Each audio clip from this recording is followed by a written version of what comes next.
Hello, it's October 7th, 2016. I'm Tony Smario, coming from BroSal.org YouTube channel, and this is End Times Trending. What's going on right now in the news and in our march toward this supposed end times. So I want to keep reminding people that the whole end times is supposedly when the Messiah returns with the Jews in Jerusalem. And the Christians believe there'll be a rapture at that time, but there's no evidence to support that in their scripture. It looks more like that's a preposterous story that's been told. And we do a study on that, so I won't get into that now. But I just want to point out to people what a deception it is coming down the road toward this end times. But this end of time is supposed to be when the Messiah returns. That's what it's about. So the disciples asked Jesus, when will it be and what will be the sign of your coming and the end of the world? And he said, nation will rise against nation, kingdom against kingdom. There'll be wars and insurrections, rumors of wars, earthquakes and famines and pestilences in diverse places. But don't be alarmed. The end is not yet. And so, in a perspective of the end that includes this coming of Messiah, and includes such things as a complete monetary collapse, which everyone seems to know has to happen, which Nostradamus prophesies, if it's not sufficient that is prophesied in Revelation, that this Babylon system will crash in a moment, and the merchants of the world will stand off and go, how is this possible? So this kind of world seems to be part of the end that's coming. Earthquakes in diverse places. I mean, we're kind of seeing that. We now know we have the technology to create earthquakes, so we have to wonder if this is happening according to some diabolical scheme, or is it just the diabolical scheme to take advantage of the natural occurrence? And so I draw people's attention to the fact that all my life, if you look at the news, if you go back all my father's life, for practically 100 years, extreme weather is going to kill us. A mortal enemy is going to get us. Plague of the century is always right around the corner to kill us. This is how you sell newspapers, and it's how you keep people scared. And when they're scared, they're predictable from the standpoint of, a Machiavellian instrument toward keeping the mass of people obedient and subdued. The best way to do that is have them scared to death. That aliens are going to get them, their neighbor is going to take what they have, or some boogeyman, ISIS, is coming to get them. So that's always been the story. When I was young still, it was the story of the Ice Age. The world wasn't heating up, it was cooling down, so it was an Ice Age that was coming. And humans were contributing to the Ice Age that was going to kill us all. So I'm just asking you, look back, did the polar caps melt since Al Gore went on TV and told us all the polar caps were going to melt and everybody was going to get malaria and how many millions of people were going to be displaced? Has that happened? In this last year, since I've been doing this sort of commentary on the world, was Jonathan Cahn right? Did God's Shemitah catch up to everybody? I mean, then it must not have been God's Shemitah, right? Jonathan Cahn must be misinterpreting the Shemitah then, shouldn't it? Shouldn't we, stop listening to him? This monetary crash that everybody's telling you, I'm saying no. When it happens, it's going to be so big. By then, you're at the end. You're in the last part of this whole story, this eschatological story. Whole mark of the beast kind of time. We're not at that point. We're at the wars and rumors of wars and earthquakes in diverse places, but don't be alarmed at that. So don't buy into their scare tactics right now. That's not the thing to be alarmed about. And I suppose the idea is if you know who the true Messiah is and you're really waiting on him, you won't be fooled. But he said that's That's reserved for the very elect. He said everyone was going to be fooled but the very elect if that were possible. It would fool even the very elect if it were possible. So such a deception is coming our way that all these other things must be seen, for my money, as the setup. They're all part of the setup. And it's been coming for a very long time. This is a well set up plan. That's why 9/11 was set up for a long time and was but a trigger in this plan. And we know they have other triggers in this plan that are already, we've been told basically the lights are going to go out at some point. We're going to blame it on an enemy. I think that's going to come more at the point when the wars are going to escalate. And I'm questioning, are they going to escalate now? This doesn't have to be Armageddon, but wars and rumors of wars means wars. And of course we have this Syrian war going on. There's a lot of untalked about wars. There's the war in Afghanistan that's been going on for 15 years. The wars in Africa that have been going on for many years and continue to go on, rooting out, obviously, certain people over others. But a year ago, you had Jonathan Cahn and the monetary crash. You had the panic that ISIS was going to take over the Middle East. And I told you, no, they weren't. They can't. They can only get to be such a threat that the world has to beat them back. They can only become such a scourge that they make way for the good caliphate to take over the Sunnis in the wake of ISIS. And I say that's what's still around the corner. The refugee panic, they were going to change the face of Europe. Have they changed the face of Europe? It's been just about a year since this was the scourge that was going to change Europe. Has that changed Europe, or has Europe going broke and being terrorized by a few false flags changing the face of Europe much quicker than are the refugees taking all their jobs? Are they instituting Islam all over Europe? Right? They were telling us about a year ago, we're going to have no election this year in America. Martial law. That's what Jade Helm was supposed to be. Martial law. They're going to lock everybody up. I was saying, no, they're not. I don't see how they're not going to have an election there. We're not at that stage of the game. That's all the stuff to talk about to keep everybody in fear. And I want people to see how deep it goes. Even when you watch the alt media, you're on some level of deception depending on what information they're really given or that they've really uncovered, and what part of the game, what part of the deception are they really, read George Orwell's 1984. Even the book in the end turns out to be the book that was planted, written by the same people, right? The book that all the revolutionaries are going by. Their secret handbook that's keeping them in the game and fighting for the revolution turns out in the end to be written by the same big brother. So, this is the real world. The alt media stuff's mostly been written for us too. Or at least the narratives are being given. Even if the individual people have no idea of it. Just like my narrative. I've been given this rapture narrative for 25 years, not knowing it was a hoax. So, I think you got to see the world that way. If you look over the last 15 or 20 years, we're all supposed to be underwater by now. War with Iran. That's why we funded Saddam Hussein to begin with, was to keep Iran busy. And what's so odd now, what's really so darn odd, is that Russia becomes the new boogeyman out of nowhere in 20 years, where in that same 2 decades, Iran hasn't made good on their promise, and they're a heck of a lot more cohesive a people than Russia 20 years ago, right?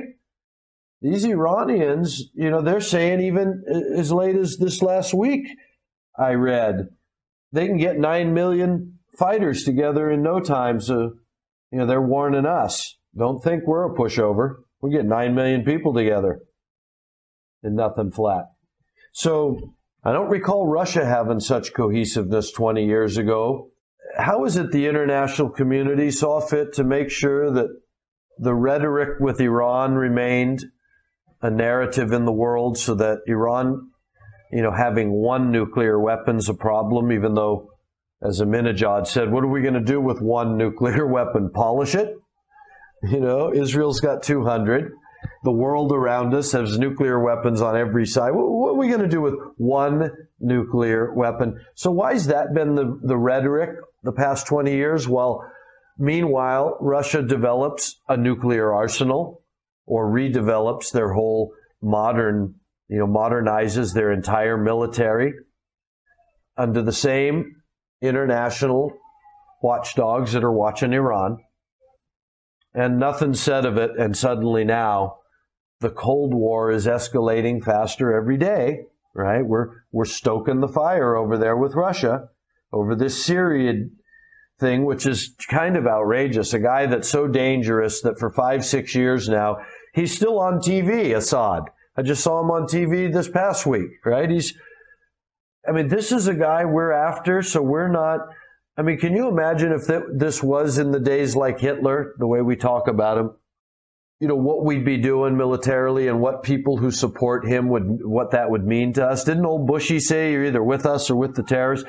How serious, we could, what's his name? Osama bin Laden had to hide in a cave, didn't he? But Assad, he's still running the country. He's still on TV. We've blown up 50,000 bombs, we're saying in our newspapers, in the last 5 years or whatever, 3 years in Syria. 50,000 bombs. We can't even bomb their news media. We haven't even eliminated their ability to get on international news with Assad. We haven't even got Assad hiding somewhere yet in a cave because we bomb everywhere that he might go. Is this really a war, you guys? Come on, wag the dog. Wag the dog. What's it for? What's it for? Redividing that land, just like they did during World War I. They went in there and told the Hashemite king, help us get rid of the Ottomans. And while the Hashemites were busy fighting and dying with Britain to get rid of the Ottoman Empire on that border and in those areas, like today around Syria, Turkey, Britain and France were making a deal how to carve up the Middle East, right? France and, Syria and Lebanon for France, Iraq and Palestine for England. And the Hashemite king was going to get to exist within those authorities. That's what he got out of it. So can't you see something similar going on today? Really? We're getting ready to divide up that land, and, there's certain areas that obviously have to be dealt with, and this becomes the area where ISIS has been the last year, though we've seen nothing, just heard a bunch of scare stories. First they're going to expand, take over the whole world now. No, we're going to get them, but they're going to go back to attacking people all over the world. So what oil are they using to pay for that? They're not going to have the Middle East. All the stories we heard a year ago to substantiate this terrorism, how are they paying for all this now? Who's behind them? It's just absurd that they're able to sell it to us like a movie. And I want people to see that. That's really all it is. It's a movie. Like the refugee thing. All these refugees were going to change the world. America is so worried about Muslim refugees and all the hype in the whole, brain dead Santa Claus Christianity right wing about how they're going to turn the country Muslim and, the president's a Muslim and that we're going to have Sharia law. I just saw a statistic that we put out in our propaganda media that there's something like 340 or 50 million Americans, and there's 3 million or so Muslims. 3 out of 300 plus. That's 1%. So even if 1 million moved in tomorrow, it'd barely go up to 1.5% at the most. And that's what we're worried about? Taking over the country? Are they the only ones voting? Do they all live in one district? Right? They're not even, they're 1% of the population at the most. So what's all the hype about? We got more people dying of underage drinking and traffic accidents and smog, I hear. I understand that one of the biggest killers in American cities is the smog, the crud weather that we put out because that's not so important to us as fighting ISIS or sending Israel, making sure the whole world's got weapons. That's what we spend our money on. Come on, you guys. And meanwhile, China, as we talked about last week, or in this World War III, that it is trending right now. China's buying up Hollywood. They're buying up Hollywood properties. They're buying up, U.S. International SDRs. They're buying up gold. It reminds me of Japan 30 years ago, 25 years ago, when I first moved to Hawaii. And Japan was buying up all the luxury property and had all the money at the time. How could that be? Obviously, entertaining all of the manufacturing in their country for 50 years has had a benefit, right? I say that string still is pulled by someone much deeper and darker than Chinese corporate interest, that they have been funded along the way, and that the Chinese banking system and their version of Wall Street has all been, there's beneficiaries that nobody talks about. There's people involved. There's partners in that will lead back to the old money, I'm quite certain. But anyway, so China right now is trending as someone going up, financially stronger and all this, buying gold. And so, of course, that's why we talk about being at war with them. But you wouldn't be if you were allowing them strength in the market that you control, would you? So, just try and see through. They want war with China. They want China strong right now, but not tomorrow. They're not going to war tomorrow. All this is being set up. Philippines, how's that? It's like North Korea and the Philippines. They're that same channel. They're like the comedy channel. The lone gunman despotic despots, or what I say, lone gunman, lunatic, psychotic despots. That's what we got now in the Philippines too. One wasn't enough. I guess the rhetoric was working so well, they gave us another one in the Philippines. But of course, these are hot spots that are going to lead to localized conflicts before they lead to war, is what I'm thinking. It gives reason for more deployment of weapons, more death, more destruction, more escalation, more rhetoric, on the back of what should be, a non-issue. And if that was the case, would we be just presenting that to our public? This guy's just denouncing America. Well, we have diplomats over there talking to them like, hey, you can't do this. If you want to stay in power, don't you know how we do it, buddy? Haven't you seen? So I say, no, of course he knows. He's being, that's his script. Whoever he's getting it from, he's being paid to do just that. Christianity's becoming increasingly illegal in America, it looks like. Expression of Christianity is illegal. And again, the seeds of what? This new temple they're going to build in Jerusalem. They got to make Christians look as stupid as they can and as outrageous, because that's who's got to take the fall for this, Muslims and Christians. That's why it's all about, this distrust of Muslims right now, hating on when I watch the little bit of American media that I catch, I see how they're all with this, it's the Arabs are bringing the terrorism, Muslim extremism. They've got to keep connecting it to the Muslims. You see that in the Newburgh sting, the way the FBI is out creating terrorism so that they can keep this narrative going. Muslim terrorism, While you got Assad on TV and they stoke the fire with Russia, you create more and more of this humanitarian need in places like Africa, places like Brazil or South America, Venezuela, for antibiotics and vaccines. That's what all the aid comes with, right? Little vials of stuff. You don't even know what's in there. They tell you what they say is in there, but meanwhile, your populations just keep becoming sterilized and impotent. Let's not forget that there is a prophecy in there about Damascus becoming a ruinous heap in the end. So Just keeps us tied to this idea of the war over there, this endless war now in Syria over a lie, just like 9/11, a lie, Saddam Hussein, a lie, Libya, a lie, Afghanistan, a lie, all these lies. So are we just so foolish as to think that someone doesn't have a real reason?